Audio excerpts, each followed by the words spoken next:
Good morning, everybody. Our guest this morning is U.S. Senator Dr. Bill Cassidy. Senator, good morning to you. Hey, good morning, Ted. Good announcement. Entergy, we have 4 different power companies that provide service to our 8 radio stations. Entergy is one of them, and probably by far one of the worst ones we have as far as customer service. But they're going to be giving money back to me? Absolutely. You know, the Tax Cut Jobs Bill Act, which hopefully is putting more money in people's pockets in their paycheck, will also put more money in their pocket because Entergy is passing through the corporate tax cut it receives to ratepayers, meaning that amount of your bill that goes to pay Entergy's taxes will be less, and so therefore your bill is less, therefore you have more money in your wallet. That's a good thing. Okay, so this would have never happened had President Trump and you senators and congressmen not passed through the tax cut? Absolutely. This is something which just one of the many positive things coming out of the Tax Cut and Jobs Act bill. Again, more money in your pocket. But Entergy is not the only company. I read where a large number of companies giving one-time bonuses, doing different things because they got the tax cut. So for my liberal friends, how is this bad? I don't understand that. Yeah, it's bad, I think, because Trump favors it. If Trump said turn the air conditioner on a hot summer day, they would object because it's Trump. But the crazy thing is, built up their construction activity to take advantage of the Tax Cut and Jobs Act bill, the efforts that the President and the Republican Congress have made to speed up permitting so these LNG export facilities can be built more quickly. I could go on. But his business is booming. He's hiring people. He's paying more money out to wages. It's all very good. Of all the power companies that provide service to our various radio stations, you know the best power company we have, and we don't talk about the best quite often, Southwestern Power Company, Southwestern Electric. Really? That's good. Yeah, they provide great service. They bought out Valley Electric a number of years ago and have done a lot of upgrades and made things a lot better. The U.S. government, by golly, they have not come into the age of electronics. They love to print stuff. And you're working hard to get some of this wasteful printing stopped? Yes. Every day on the desk of every senator and every congresswoman, congressman is the congressional record. And it's a stack. It can be as thick as a small phone book sometimes. And every day, no one reads it. Literally no one reads it. Because it's not what's top of mind, it's what happened the day before. And then it's recycled and they do it again the next day. Why? This is stupid. And so we're putting in a bill to stop this. It would save the taxpayer $5.6 million a year, save a bunch of trees. And so we feel good about it. We think it's a victory for the taxpayer. We've got to get it through. But this will be the 3rd bill we've done, 3rd or 4th bill, that we're just trying to save the taxpayer $5 million here, $3 billion there, $5.6 million here. If we do that, it adds up, and the taxpayer sooner or later begins to see the benefits from that. You know, you think about this for a second.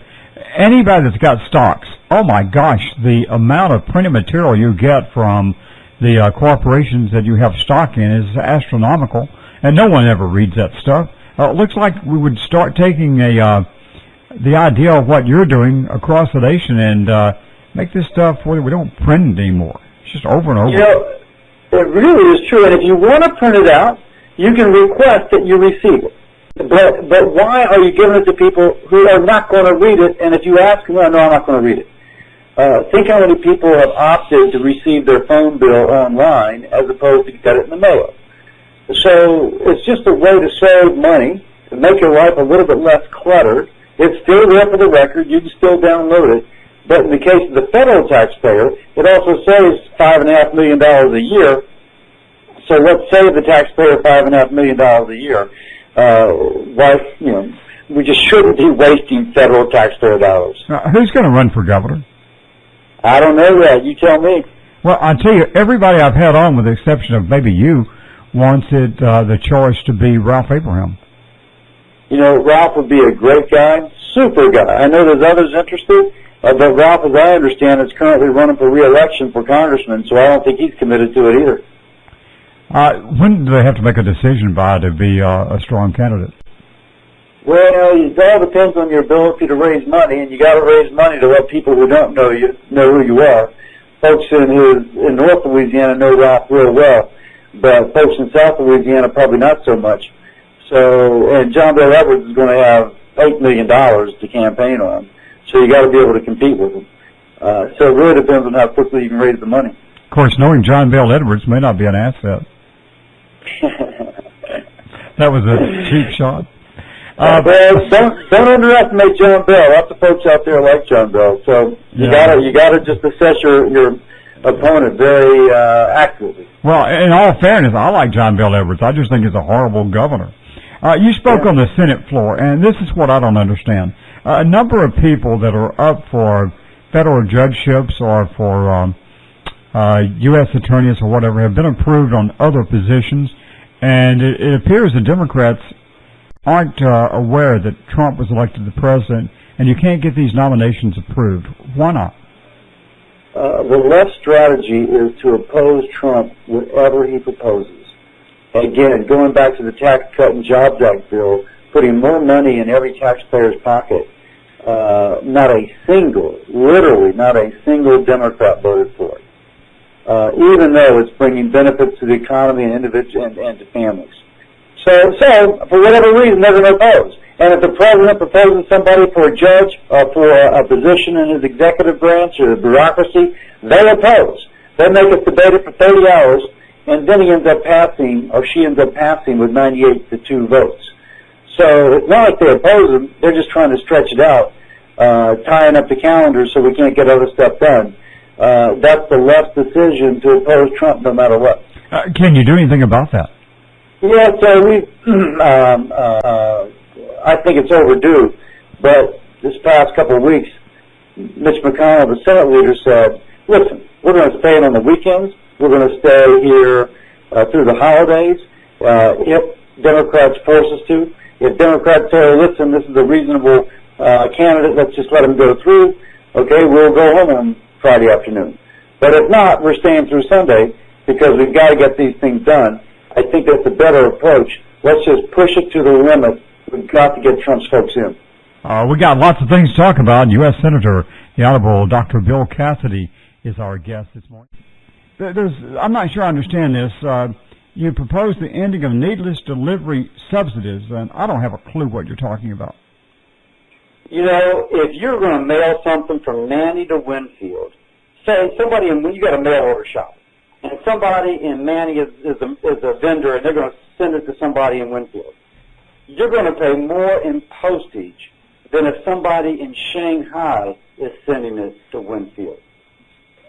Now, we've got a UN treaty governing how we charge people's postal rates. And as it turns out, under that treaty, it's cheaper to mail something from China to someone in the United States than from somebody in the United States to somebody in the United States. We want to stop that. We should not be using U.S. federal taxpayer dollars to subsidize Chinese businesses taking jobs away from American workers. And so we're working on that. Well, you bring up a great point. The U.S. Postal Service reminds me a lot of, remember whenever Superman would jump into a telephone booth and turn into his Superman outfit and go save the world? And today Superman couldn't find a telephone booth because it's antiquated. It's gone. It's over. The same thing happened with the Postal Service. The Postal Service right now is losing, what, $10 to $20 billion a year? Already lost that much. They're in trouble. UPS, FedEx, everybody's killing them. Yet Congress won't let them get rid of a lot of small post offices, won't let them stop Saturday delivery. I mean, why doesn't Congress say, look, the system we got in the Postal Service is not working, let's modernize? I agree we should modernize. Absolutely agree with that. And I'll also say that they've got some contracts with their workers that are kind of stiff. If you've noticed, most other things have become mechanized, and clearly mail could be.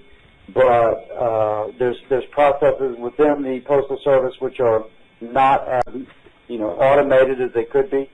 But in terms of the thing I'm speaking of, it's not the Postal Service. It is actually a UN treaty that is making us do that. And as far as I'm concerned, the UN should not be helping Chinese businesses at the expense of the American worker. I agree with you completely, but I look around and I never will forget John Breaux was in office he was talking about the economy. I said, why do you have a post office in Province Hall? Why do you have a post office in Negrete? I mean, these are places where that a lot of times the only business they got there was a post office, and we got home delivery to everybody. Shut these down. And he said, no way would you ever think about that. And I guess that's kind of the mentality, is that we don't look at saving money and making it more effective. Well, I can't argue, I'm not familiar with the post offices in those communities. But what I can say is that there is now many people. John Bill was in office over a decade ago. And now with the Internet, people are getting their AT&T bill online, their Comcast bill online, their Cox bill online, their Entergy bill, their SWEPCO, their CLECO bills online. They're getting emails instead of personal mails. They're sending evites instead of invitations to weddings. And so I think that as we modernize, people are less likely to miss a post office just because we were starting to do so much online. Let's talk about something very positive for a second. New Orleans Saints star Steve Gleason, you recognized him. People know who Steve is if they're a Saints fan because he's the guy that blocked the punt at that first game after Hurricane Katrina when the Saints are back in the Superdome, and it goes into the end zone. It's against Atlanta. It scores a touchdown. The Saints are back. New Orleans is back. Louisiana's back. It was a great story. There's a statue of him in front of the Superdome blocking that punt. But then Steve Gleason developed Lou Gehrig's disease, ALS, and now he can't talk. And you walk into the room thinking, oh my gosh, I'm going to be depressed. And you walk out thinking, what a fantastic guy, I'm so encouraged. What Steve has done is he's worked with Microsoft so that there's now software and hardware. He can look at a screen, blink his eyes, and when he blinks his eyes, his voice speaks. He recorded his voice before he lost it. And so now when he looks at the screen and blinks, it goes into the database of his sound and comes out with his voice to answer your question. Wow. Now, Steve Gleason's advocacy of this led me to get a bill passed in Congress so that if you're on Medicare and you have ALS, Medicare will pay for this voice-giving technology. We're trying to honor him with Congressional Gold Medal, not because he's an athlete, but because he has done so much for disabled Americans to give them a voice and to give them visibility for our fellow Americans to do something good for them. He's a great American hero. Our guest this morning is U.S. Senator Dr. Bill Cassidy. Facebook, we spent a lot of time for a week or two. Is that important of an issue? It is an important issue because privacy is important. And I don't think we've gotten to the bottom of just how much our privacy has been sacrificed. I read an article once that every time you use, you go to your pharmacy and you have a little card and it registers what you purchased. You go to your grocery store, it registers what you purchased. That this is sold, and people use this to come up with a profile of who you are. Now, they say it's not just you, but there's a lot of evidence out there that it is just you. If they can take all this information and figure out that it's Tedd Dumas buying a certain type of toilet paper and listening to a certain type of music and going to certain types of restaurants. We would hate it if the federal government did this, but yet private businesses doing it, and we don't know what they're doing with it. They can certainly use it to begin to give us news to influence our opinion. Let me argue for a second, because if you're on Facebook, you're on there by choice. You don't have to be on Facebook. But if you've got the new Louisiana driver's license with a chip in it, the federal government can apparently haven't so far, the federal government, the state can do everything you're talking about with the same thing, and they can check out everything you're doing. I mean, the government does this already. Actually, I would say that the private entities have more of it. I read an article recently, some guy was able to download everything that Facebook had on him. It had the name of all his ex-girlfriends that he had deleted. It had emails that he had deleted, stuff that he didn't wish to be public or anyone to know. They still had on record. And so you have to have the ability to delete that which you do not wish people to know. If you're a criminal, the federal government's got it forever. We like that. But if you're on Facebook, you didn't give them permission to keep a list of everybody who you previously emailed. You just don't. I want to talk about, I got a minute or so left, and probably you're going to think I'm way off base here, but I got to be honest with you. I am sick and tired of every morning getting up and hearing about more sexual harassment. And if a person is being sexually harassed, God bless them, let's get some arrests made and things like that. But give you a perfect example. Tom Shedler, I think he's an excellent Secretary of State. He's renovated that office, made it great, and he's got all these problems now. He's not going to run for office. That happened 8 years ago. I mean, for goodness sake, if the person is that offended, why wait till retirement and try to get 2 retirement plans? And every time you turn around, I'm just sick of sexual harassment. Are we getting this thing taken out of context? I think there's going to be a pendulum that goes one way or the other. I read about law firms putting in policies that you can't compliment somebody on their tie. That's kind of silly. It's very silly. So the pendulum's flowing one way. I think hopefully it'll end up in the right place. You obviously can't condone somebody hitting upon a worker. You just can't. On the other hand, sometimes it's just normal interaction, and we shouldn't attempt to effectively criminalize people just being pleasant with each other. Should I brought this up to Ralph Abraham. I'll bring it up to you. I'm Catholic. As a Catholic, I'm supposed to go to confession. I don't do it because I don't really do that much bad stuff. So with that said, do I have to worry about some attorney going to the priest and getting all his records and everything, and the people that go to confession, very much like what happened to President Trump's attorneys?